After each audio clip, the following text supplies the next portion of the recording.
Jérôme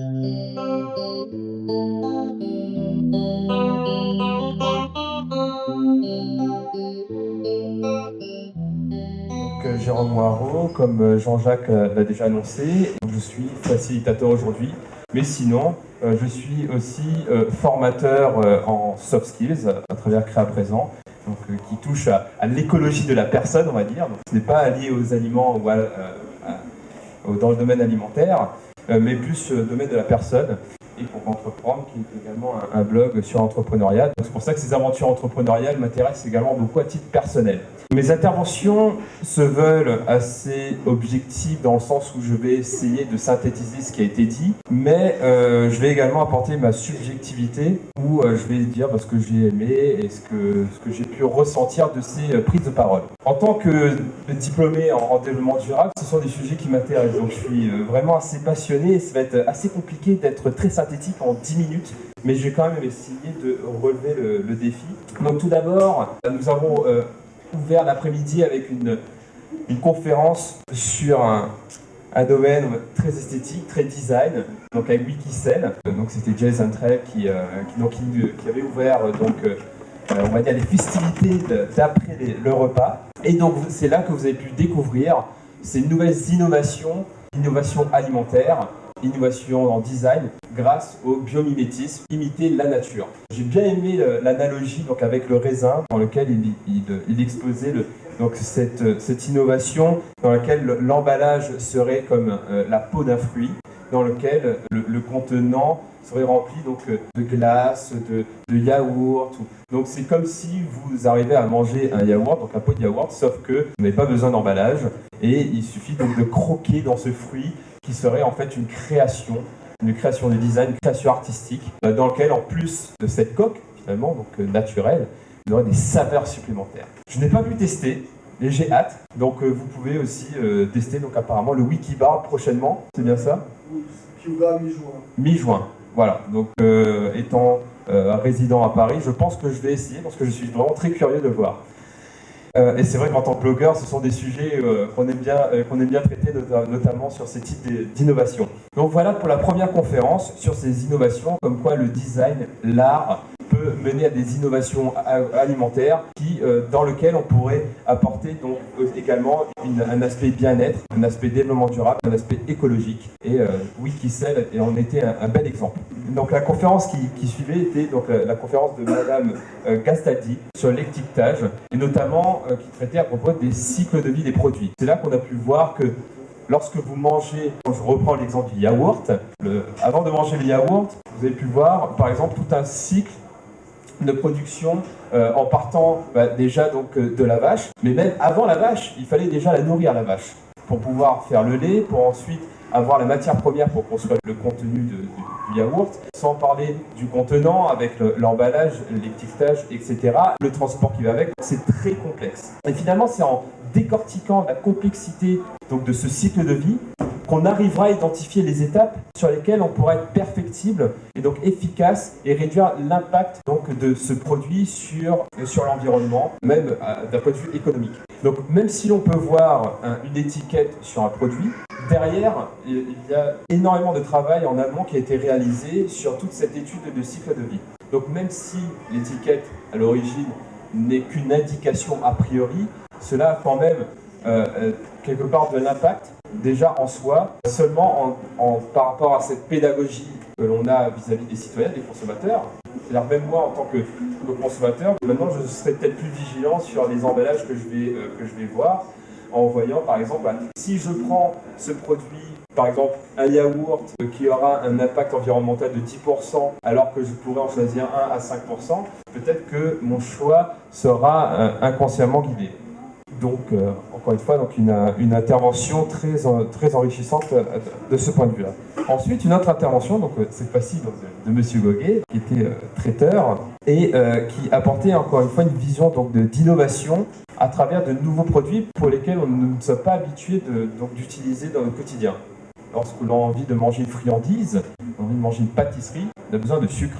Et c'est vrai qu'il existe des alternatives au sucre qui sont bonnes pour la santé et qui, a priori, ne font pas polémique pour l'instant. Donc, par exemple, cette plante, le Stevia, qui serait 300 fois plus puissants en termes donc, de saveur par rapport au sucre et qui pourtant n'ont pas de calories. Donc une vraie alternative, un vrai potentiel, notamment à travers donc, ces pâtisseries et qui auront un impact positif ou en tout cas n'auront pas d'impact négatif sur la santé. Donc beaucoup d'espoir pour les diabétiques notamment. Et il parlait également donc, de tous ces fruits qui possèdent énormément donc, de vitamine C. Lorsqu'on parle de vitamine C, on va peut-être penser aux oranges, alors que finalement il existe d'autres fruits qui sont encore plus puissants et tout aussi savoureux. En tant que consommateur, en tant que citoyen, j'étais ravi d'entendre ces alternatives qui pourront allier aussi bien mes plaisirs, on va dire, de gourmet, mais aussi ma santé. Nous avons pu voir également donc, une sorte d'entrepreneuriat où des entrepreneurs, donc viticoles, agriculteurs, vont se rassembler, s'unir pour être plus forts et notamment mieux distribuer leurs produits. Donc c'est vrai qu'en France, dans notre tissu économique, nous avons beaucoup d'entreprises de petite et moyenne taille. Le problème, c'est que lorsqu'on est dans cette taille-là, peut-être que nous sommes réactifs face à un marché, mais nous n'avons pas de grande possibilité de diffusion de ces produits. Surtout dans le domaine agroalimentaire, avec donc, ces gros mastodontes, ces maisons de grande distribution, c'est difficile de pénétrer ces marchés. Et c'est vrai, le fait de pouvoir se regrouper par des coopératives, comme le font par exemple les viticulteurs, ça facilite finalement la distribution et la commercialisation de ces produits, et souvent lorsqu'ils sont innovants. Je trouvais en tout cas donc, très intéressant d'avoir eu ce témoignage d'entrepreneurs, de voir comment ces personnes arrivent à se rassembler pour aller plus loin. Donc, il y a un proverbe africain que j'aime beaucoup et qui me guide aussi dans mes entreprises, c'est « seul on va plus vite, mais ensemble on va plus loin ».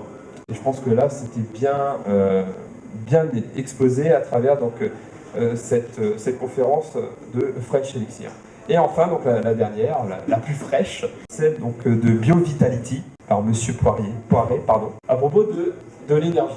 C'est vrai que moi j'étais totalement surpris, je ne m'attendais pas à ce qu'on ait une conférence de ce domaine-là, étant donné que lorsque on voit agro-bio-alimentaire, on pense généralement fruits, légumes, donc si c'est bio, analyse de cycle de vie, mais c'est vrai qu'on ne parle pas, je n'aurais pas pensé à l'énergie. J'imagine que vous aussi vous êtes surpris d'apprendre qu'une simple boule de cette taille-là pouvait améliorer la santé des aliments. Pas seulement des aliments, même du corps humain. Comme je l'avais signalé aussi à travers mes questions, généralement le public est demandeur de preuves, qu'on puisse voir, parce que c'est vrai que dans le domaine énergétique, on ne voit pas cette énergie, on ne voit pas donc cette boule rayonnée de petits éclairs d'électricité qui vont stimuler la plante et la faire grandir plus vite. Donc on a besoin donc de preuves, et c'est pour ça que la démarche de cet entrepreneur est également intéressante, parce qu'il est dans une démarche de test, d'expérience, pour vraiment prouver que son produit marche. Que je serais très curieux également de tester pour voir si ça marche sur moi, si je vais être rééquilibré et continuer de grandir en santé.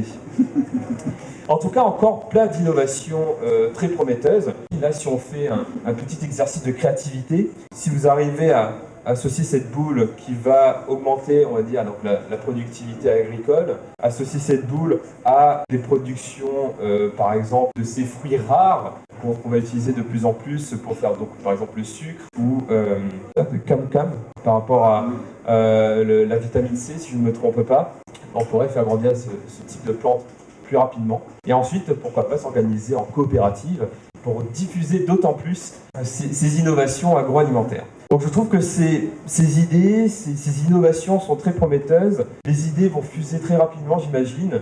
Et c'est vrai que faire des laboratoires comme à côté du Louvre pour catalyser un petit peu ces idées, pour en faire des innovations, c'est un peu de cette manière-là qu'on va continuer à faire évoluer notre société, à toujours déployer des solutions toujours plus porteuses d'espoir pour nous. C'est vrai qu'on entend tout le temps, quand on entend développement durable, on va encore voir cette fameuse tornade très récente à Oklahoma, donc tous ces désastres, la famine, etc.